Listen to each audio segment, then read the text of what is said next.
Most people would look at this dresser and see something outdated, but underneath all this old finish is solid wood with really good bones.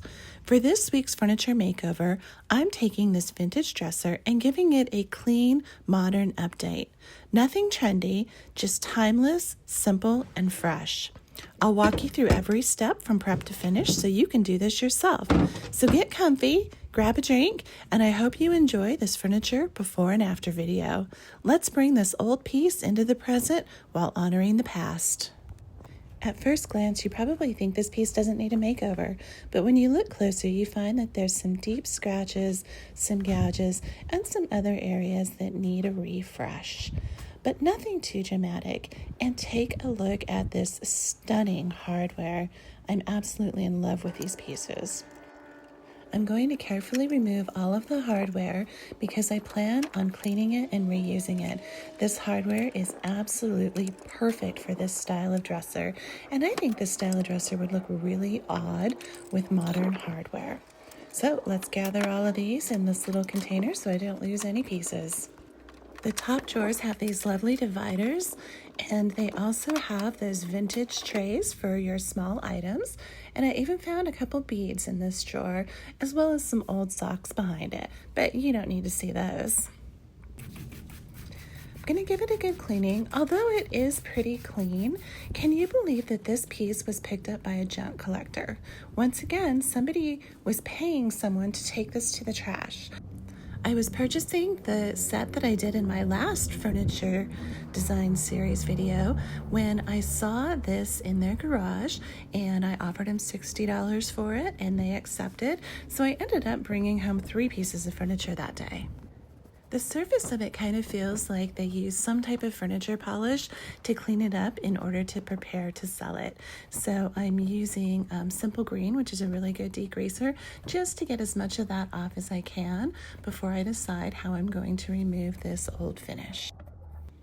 I did a spot test and found that the old finish is going to come off really easily using a little bit of acetone. Now, I have had some people comment about using acetone as a stripper because of the amount of the product that you use and the paper towels. Yes, it is a little bit messy, probably not as environmentally friendly as I would like because I do use the paper towels to prevent it from evaporating quickly. But when I look at the price of chemical strippers and the fact that I then have to dispose of them very carefully, I would never want to just put chemical strippers into the drain or into the trash. It actually makes using acetone and paper towels a little bit more environmentally friendly and eases my conscience a bit. And look how quick and easy that old finish just wipes away. For the curved edges, I use a little bit of steel wool. I dip it in the acetone and then wipe it across the surface, just gently scrubbing it until the old finish comes off.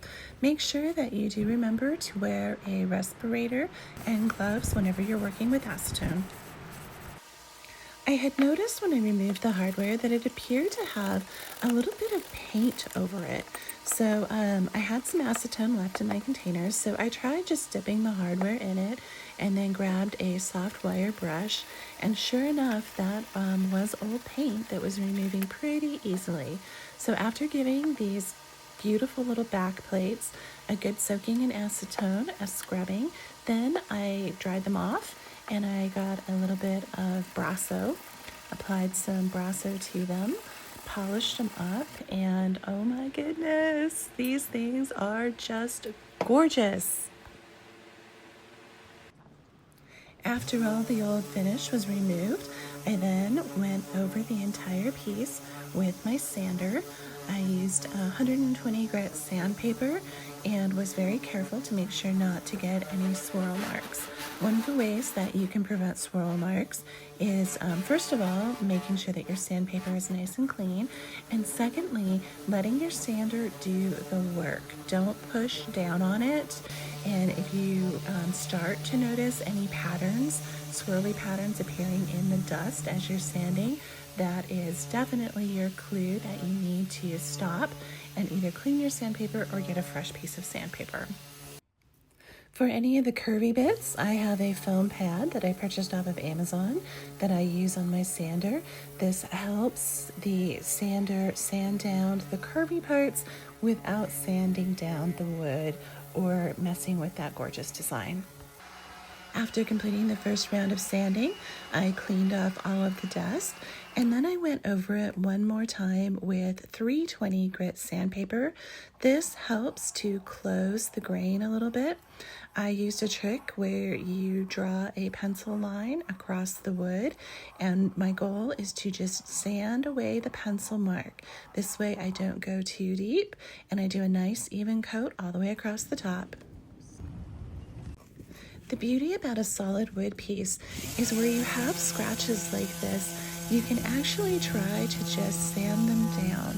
These weren't so deep that I was worried about changing the shape of it, so I just gently went over it until the scratch marks had been sanded away. To get all the dust off of it, I like to use just a damp towel.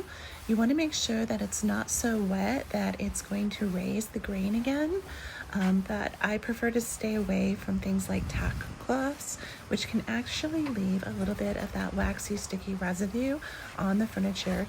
And I just spent so much time getting this down to bare wood. I want to make sure that I have nothing on it when I get ready to go on to the next steps. There's a lot of variation in the color of the wood on this piece, so to help my stain go on a little bit more consistently, I am going to use a pre-stain. I'm using water-based products. This is a pre-stain by Varathane. I picked it up at probably Home Depot or Lowe's, and I'm just putting on a nice solid layer of this using a foam applicator. Once I have the entire top covered, I'll come back in, wipe off any excess, and I'll do the same with the body of the dresser and the drawers. After the wood conditioner has dried according to directions on the package, I'm just going to give it a very gentle sanding. I'm using a 400 grit sandpaper. The reason I'm doing this is because the water-based product might have made the grain raise again. So this is just ensuring that I have a perfectly smooth and sealed surface to put my stain onto. I picked this stain up on clearance, and I'm thinking it must have been sitting for a long time. Look at the goop that's at the bottom of the can.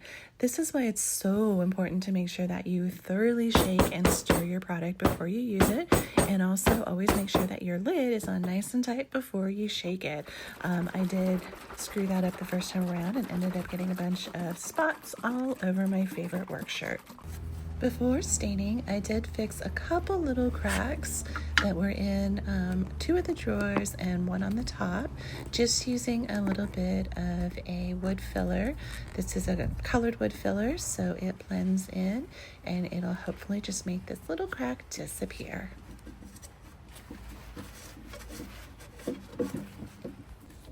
I started the staining process with the drawers, and I'm using a technique where I'm putting on a protective glove, and then I'm going to use an old sock. This is a great way to recycle old socks. You just dip it in the stain and then rub it on the piece of furniture, and then come back in with a soft cloth and remove any excess. So the color, it's supposed to be a dark oak, but it's going on really subtle. So I'm not sure if this is just because of the type of wood that I'm putting it on, or if it has to do with the fact that it was a little bit older product. But I can definitely see a difference, and it is toning down the orange tone just a bit. So let's keep going and see how it looks when we're done.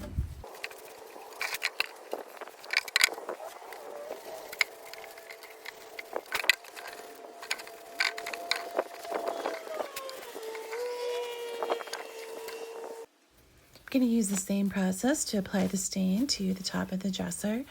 I am a little curious about how you guys like the different wood tones that are coming out here. So when I was doing this in real life, I was a little concerned about that kind of second piece of wood there because it's really dark, and seeing it on camera, I can see the contrast it's just a lot. But let's see how it looks when it dries. The drawers also have a lot of tone variations in them, so I'm hoping that the stain will help even out the tones. Although I do really love the look of natural wood, I don't want this to be too jarring where there's differences in the tones. I'm going for more of a modern elegant look than a modern rustic look. The sides of the dresser, I actually didn't do a lot of sanding down on them. It was a very nice smooth piece of wood, and I think that I'll be able to just go ahead and apply some stain and change the tone of the color to match the top and the drawers without sanding down to bare wood, especially that middle panel right there. So after the stain dried, I really wasn't happy with the color. It's not dark enough for what I have in mind for this piece. So what I'm doing now is I grabbed some water-based gel stain, and I'm using just a very little gel stain to see if I can deepen the color and blend some of the wood variations. Now, once again, I don't want this to be a solid color. I want that wood grain to show through, but I want it to show through in an elegant way, not a rustic way. So I'm just trying a little bit of this gel stain. And you can see it is darkening it. It does settle into the grain, so I have to be really quick to wipe it out and use a little bit of pressure on the towel if it starts to get too dark in any areas. And then the engraved part is tricky because I don't want the engraved part to be darker than the raised part of the drawers. I've learned never to say that a furniture makeover is going to be quick and easy because each piece of wood has a mind of its own, and it's really hard sometimes to get the final piece to look like I have in my mind when I start. I definitely needed to do some work on the top of this. So using the same gel stain and a little foam applicator, I'm going to try to put just a little bit of the stain on a cloth and then wipe it onto the lighter pieces of wood to hopefully deepen the color a little bit and make the transition from one piece of wood to the next a little bit more seamless.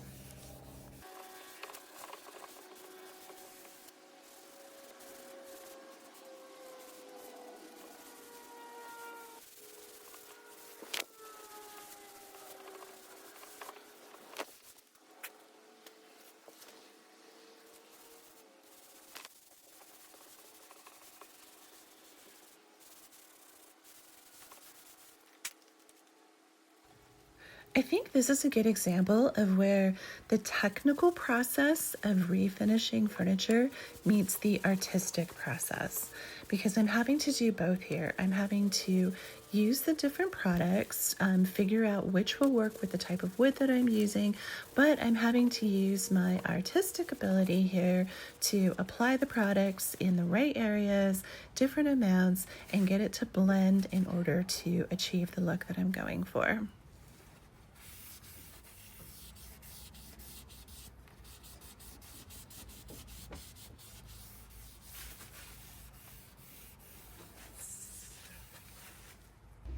Okay, after one round of water-based stain and water-based gel stain, this is what it looks like. Not bad, but it's actually still very similar to the original, and it doesn't quite have that dark, moody, elegant look that I'm going for. So I grabbed another gel stain. This time I'm using the color Java. It's a darker stain, and I'm gonna go ahead and put an entire layer of it over the drawers and all the surfaces of the dresser to see if I can get that rich, deep tone that I'm hoping to achieve.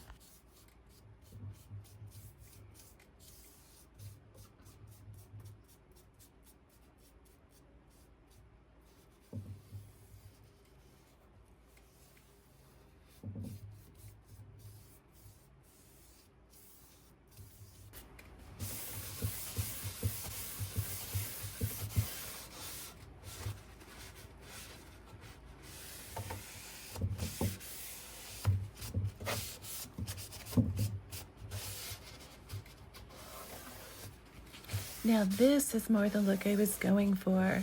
It's starting to look less rustic and more rich and elegant.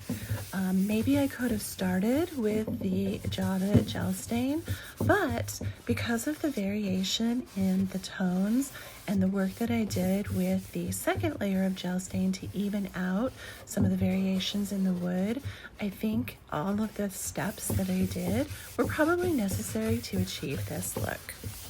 Here you can see side by side the drawers that I've done and those that I haven't to see the difference in the color.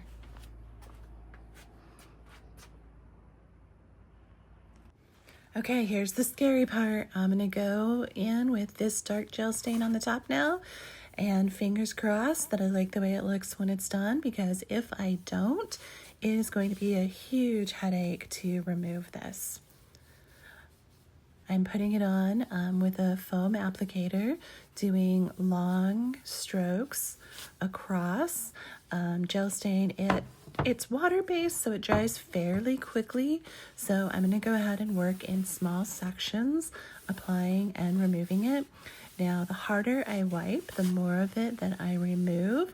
So once again, you might want to practice something like this on a piece of wood before doing it on your actual furniture piece, because you do have to kind of get the feel for it to get the color and the tone that you're looking for.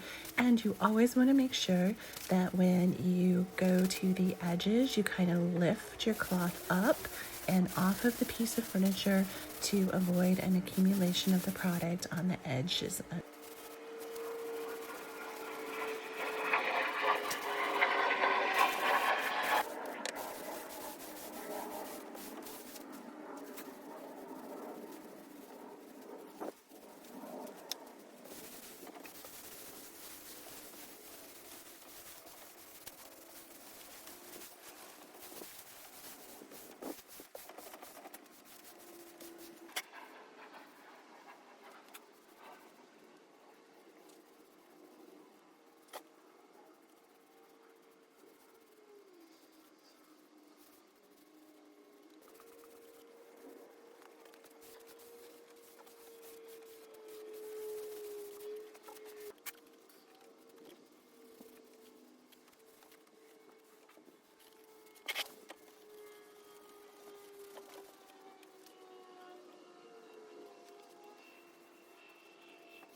Now my final step is I'm going to use a toner. A toner is a spray-on product that has a very light amount of the stain in it. This is the same color, it's Java. And what I'm going to do is I'm just going to use a little bit of toner on some of the spots that are still a little bit too light and feel like the transition from the darker wood to the lighter wood is a little bit jarring to me. You just do very light swipes of the toner. You don't want to do a continuous spray like you would with a spray paint or a spray can. You just kind of do little light swatches like this, and it is very strong smelling, so always use a respirator. But it's a fantastic finishing product to even out wood grain and address any areas where maybe the stain didn't stick as much as it did in other areas, camouflage any flaws in the wood. Just a really nice finishing product. And once again, I think this is more instinct and artistry than just doing a solid spray of it. Once the toner had completely dried, I gave the entire piece a very gentle sanding with 400 grit sandpaper, cleaned it off with a damp cloth, and now I'm going to start applying the protective top coat. I'm using a polyurethane in a flat finish. Once again, it is a water-based product. Everything I used was water-based. And I'm choosing flat because I don't want this to have like an oiled looking sheen to it. I want it to just have a really soft wood finish. So fingers crossed that this achieves the look that I'm going for. I'm going to actually do 3 coats. I'll put a coat on, I will let it dry thoroughly, and then sand it gently with some brown paper bag or packing material from my Amazon purchases, and then clean it and put another coat on, allowing it to dry thoroughly in between each coat. After the second coat of polyurethane, I'm going to go ahead and put the drawers back in, and I'll do my final coat with the drawers in place. They won't stick or seal. I just keep them removed just a little bit from the edge of the furniture, and this just ensures that everything is cohesive and goes together well. I thought it might be helpful if I showed you what I talk about when I say to gently sand with a brown paper bag or the brown packing filling. This acts as a very fine grit sandpaper, and it just kind of smooths the finish. You can actually even hear a difference from when I start rubbing it over to when I finish, and it also knocks down any areas where I may have gotten a heavier drop of the polyurethane. It just makes it so soft to the touch. So this is definitely worthwhile to do this as your finishing step. Just go over the whole piece with the brown paper, and when you're done, wipe it off with a damp cloth, nothing too wet, just to remove the dust. Now it's time to replace that gorgeous hardware. I'm not going to use wallpaper drawer liners for this dresser because look how beautiful the wood is inside the drawers. I really want the wood to be the star of this piece. So I'm just using a little bit of a wood conditioner to go ahead and refresh and bring some moisture back to the dry wood. I just rub this on with a nice soft cloth, doing the insides and the outsides of each drawer. By the time that this sells, hopefully pretty quickly, the wax will have absorbed into the wood, so it won't have any greasy residue that people will have to worry about for their clothes, and it makes it smell so good. I also clean and refresh these beautiful drawer dividers. All right, it's time for the before and after. Let's go back to where we started. We had this classic kind of French provincial designed vintage dresser with this stunning brass hardware that was painted and faded. And now we have this absolutely gorgeous, dark, moody, elegant, still French provincial, still solid wood, but just a more modern color that is going to bring beauty and elegance to any space that you put it in. Take a look at these gorgeous drawers with their little coin or jewelry catchers, and look how gorgeous that brass hardware is. I am just in love with these three pulls in the front. I've never seen anything like them, and they're just stunning. Please take a moment to let me know what you think in the comments, and I would love it if you would like and share this video with your friends. Hopefully all the time and effort of applying 3 different coats of stain was worth it. I have a feeling this one is going to sell fast and make me a nice little profit. Thank you guys for watching. My name is Carmen, and I look forward to seeing you next week for my next furniture makeover.